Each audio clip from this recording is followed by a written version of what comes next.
नमस्कार, मैं Dhananjay Kumar the public India में आपका स्वागत है।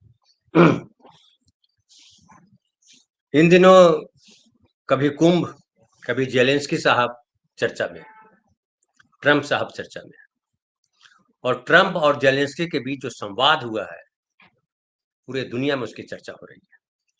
ज़ेलेंस्की साहब की तारीफ हो रही है, कुछ लोग कह रहे हैं ज़ेलेंस्की साहब ने बहुत बढ़िया जवाब दिया है ट्रंप साहब को। कुछ लोग कह रहे हैं कि ज़ेलेंस्की साहब जो है फँस गए हैं, उन्होंने अपने देश को और फँसा दिया है।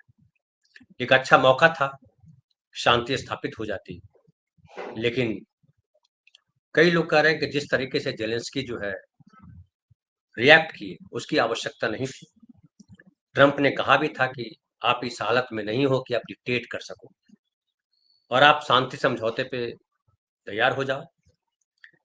लेकिन कई लोगों ने कहा कि ये जो है यूक्रेन की जो संप्रभुता है उसका सवाल है और अमेरिका जो दादागिरी कर रहा है पूरे यूरोप को, तमाम देशों को, तमाम देशों पर वो अपने जो उसने पैसे दिए हैं। कहा जाता है कि यूरोप और बाकी देश भी, एशिया के भी काफ़ी देश, चीन तक अमेरिका के पैसे वहाँ लगे हुए हैं और वो अमेरिका के पैसे जो लगे हुए हैं उसकी वापसी चाहता है अमेरिका। ट्रंप चाहते हैं कि पैसे वापस करो, नहीं तो जो हम कह रहे हैं वो सुनो। मतलब महाजन जैसे वसूल करता है ना, या कहिए कि आजकल बैंक के रिकवरी एजेंट होते हैं। अगर आपने बैंक से लोन लिया है तो रिकवरी एजेंट वाले आते हैं और आपकी माँ बहन करने से भी नहीं चूकते हैं और बेइज्जत करते हैं। जो जेलेंस्की साहब के साथ हुआ व्हाइट हाउस में, लोगों ने कहा कि जेलेंस्की को बेइज्जत किया गया, जिससे भारत को बेइज्जत किया गया कि मोदी जी दांत निकालते रहे, दिखाते रहे, निपोड़ते रहे और बोलते रहे ट्रंप की भारत क्या है। बाद में भारत के जो अप्रवासी अवैध भारतीय थे, अवैध अप्रवासी भारतीय, उनको हथकड़ी और चेन बांध करके भेज दिया हिंदुस्तान, वो भी भारत की बेइज्जती थी। पर मोदी कुछ नहीं बोल पाए। 56 इंच का सीना जो है वो सांस लेने में लगा रहा, जबकि लोग अपेक्षा कर रहे थे कि नरेंद्र मोदी जो है, चूंकि ट्रंप के मित्र हैं, तो ट्रंप से कहेंगे कि भारत की बेइज्जती न करें और भारत के साथ जो है मित्रता का भाव बनाए रखें, चूंकि भारत अमेरिका के लिए जरूरी देश, अमेरिका के लिए जरूरी देश दो वजहों से।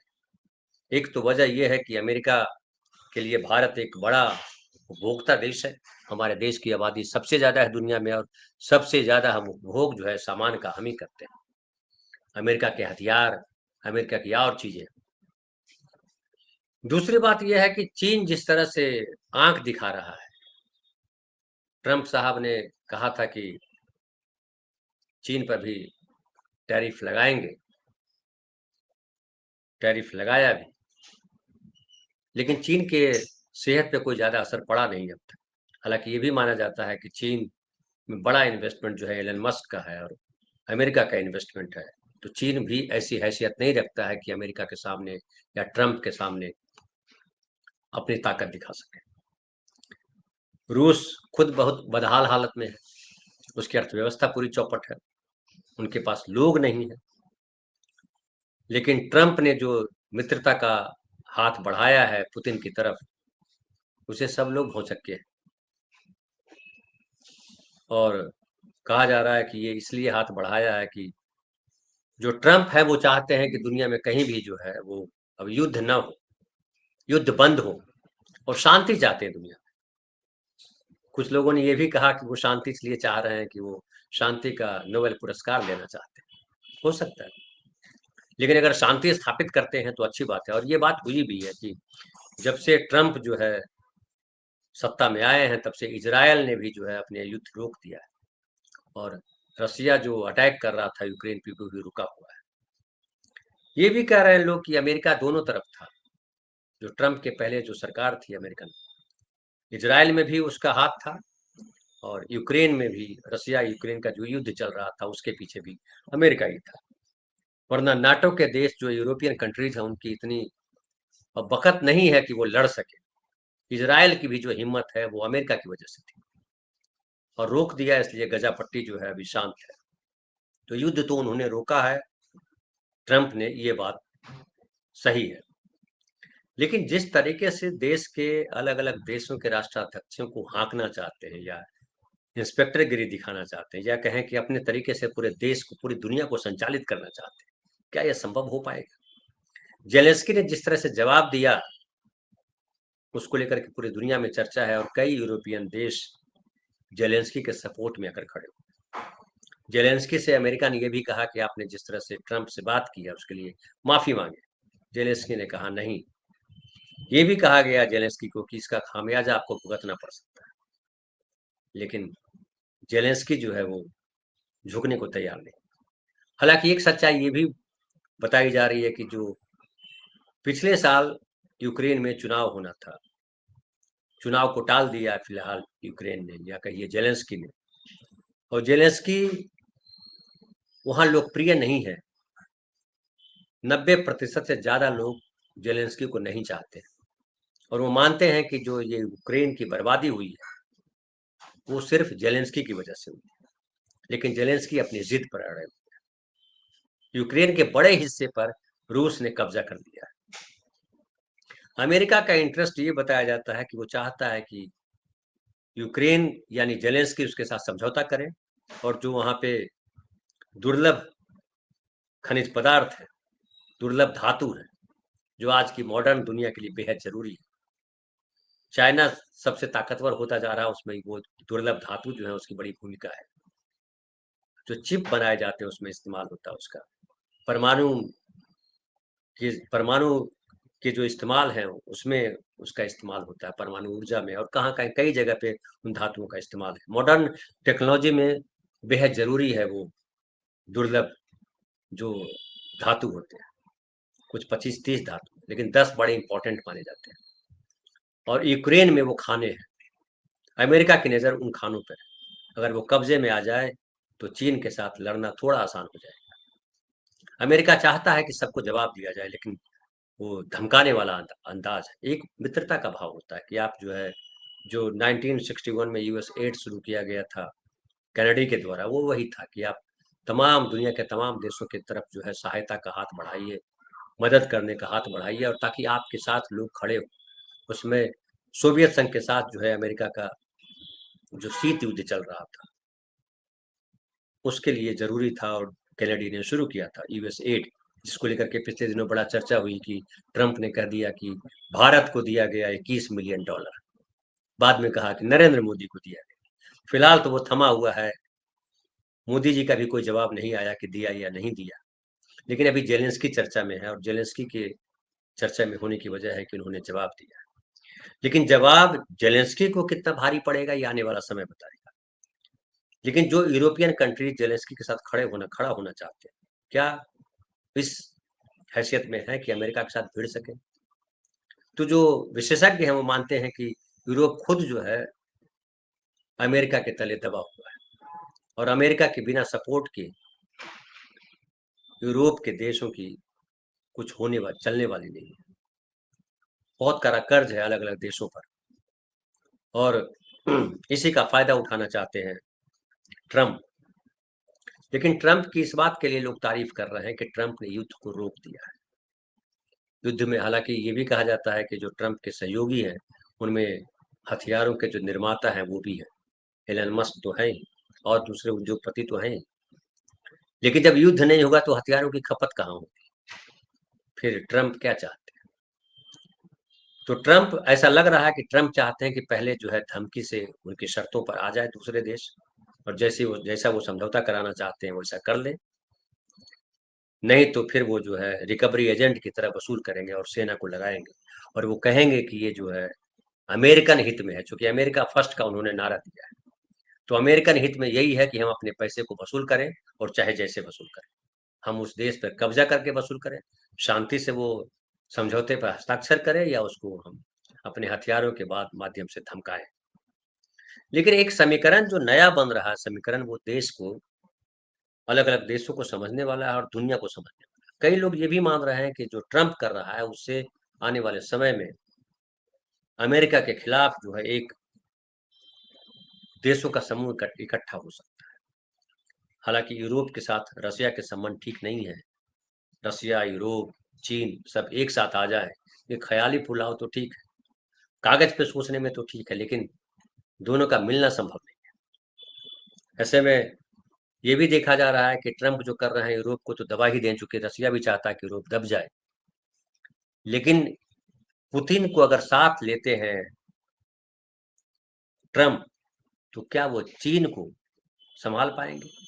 चीन के साथ, चीन जो है प्रोडक्शन में सबसे आगे है दुनिया में, और अमेरिका में भी जो सामान है वो चीन का भरा हुआ है, और चीन अभी जो है फिलहाल जो है दुनिया की जरूरत है चिप के मामले में, तो खास कहीं भी जहां कहीं भी चिप का इस्तेमाल होता है 90% चिप जो है वो चीन सप्लाई करता है।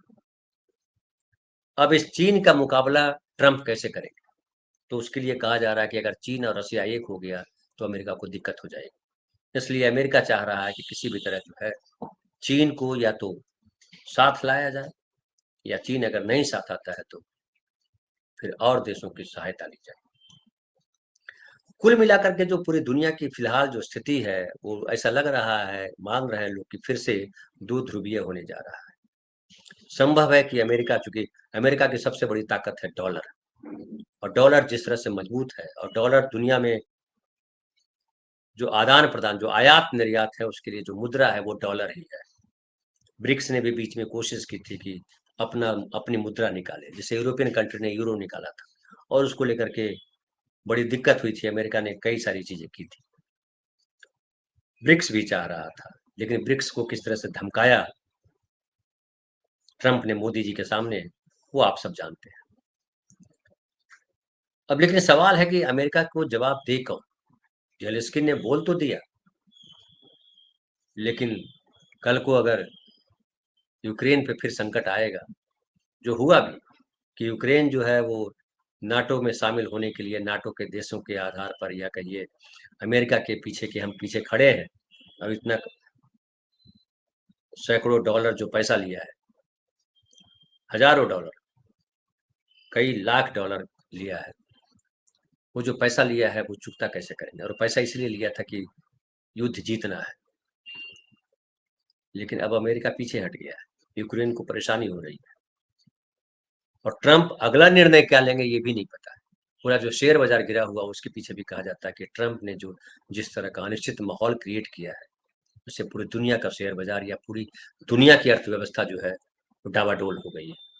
हमारे देश में जो शेयर बाजार गिरा उसमें एक बड़ी भूमिका ट्रंप की तो है, लेकिन उससे बड़ी बड़ी भूमिका जो है वो जो सेबी ने जो किया, जो अडानी के दौरान जो विश्वास जो टूटा, उस समय तो ट्रंप नहीं थे, लेकिन हिंडरबर्ग ने जो रिपोर्ट निकाली, जो बदनामी हुई भारत के शेयर बाजार की, और सेबी ने जिस तरह से जांच की सुप्रीम कोर्ट के कहने के बाद, सेबी में माधवी बुच और तमाम लोग जो अडानी के समर्थक थे, मोदी ने जिस तरह से अडानी को सपोर्ट किया हर जगह, उन सब को लेकर के भारतीय शेयर बाजार के ऊपर जो है भरोसा जो है दुनिया के जो अलग अलग देशों के इन्वेस्टर्स हैं उनका कमजोर हुआ, और तमाम लोगों ने, विदेशी इन्वेस्टर्स ने अपने पैसे निकाले, और उसकी वजह से शेयर बाजार धड़ाम हुआ, लाखों करोड़ का नुकसान हुआ है। शेयर बाजार अब कब संभलेगा ये कोई नहीं बता पा रहा है। हालांकि कुछ लोग कह रहे हैं कि 3-4 महीने में सब नॉर्मल हो जाएगा, लेकिन 3-4 महीने में दुनिया की अर्थव्यवस्था नॉर्मल हो पाएगी क्या? ये भी लोग कह रहे हैं कि अमेरिका खुद मंदी के दौर से गुजरने वाला है। तो कुल मिलाकर के स्थिति है कि दुनिया भर में बेहद अनिश्चितता है।